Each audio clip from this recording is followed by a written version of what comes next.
በገሃድ ብቻ ሳይሆን ተኝቶ በሕልሙም ስምህን የጠራውን ኃጢአቱን ይቅር እለዋለሁ። ገድልህን የሰማውን ልጁን በስምህ የሰየመውን እምርልሃለሁ።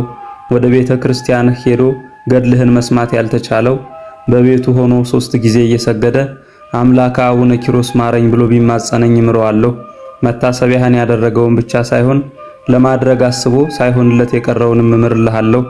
ልጅ ያጡ መካን ሰዎች ገድልህን አዝለው በስምህ ቢማጸኑ ልጅን እሰጣቸዋለሁ ብሎ ጌታችን አስደናቂ ቃል ኪዳንን የሰጣቸው ለኛ ለሰው ልጆች ስላላቸው ልዩ ፍቅር ጌታችን የመሰከረላቸው ታላቁ ጻድቅ አቡነ ኪሮስ ዛሬ ታኅሳስ 8 ቀን ዓመታዊ የልደት በዓላቸው ነው።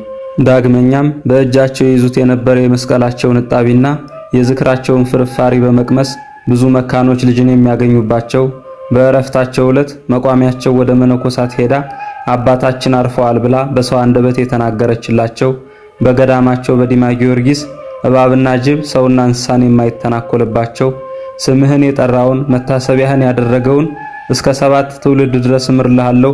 ገዳምህን የተሳለመውን መቃብሬ እንደተሳለመ ቆጥርለታለሁ ብሎ ጌታችን ቃል የገባላቸው ከ24ቱ ካህናተ ሰማይ ጋር የሥላሴን ዙፋን ያጠኑ ታላቁ ኢትዮጵያዊ ጻድቅ አቡነ ተክለ አልፋ ዛሬ ታኅሳስ 8 ቀን ዓመታዊ የዕረፍት በዓላቸው ነው። ለእግዚአብሔር ምስጋና ይሁን። እኛንም በአቡነ ኪሮስና በአቡነ ተክለ አልፋ ጸሎት ይማረን ይቆየን።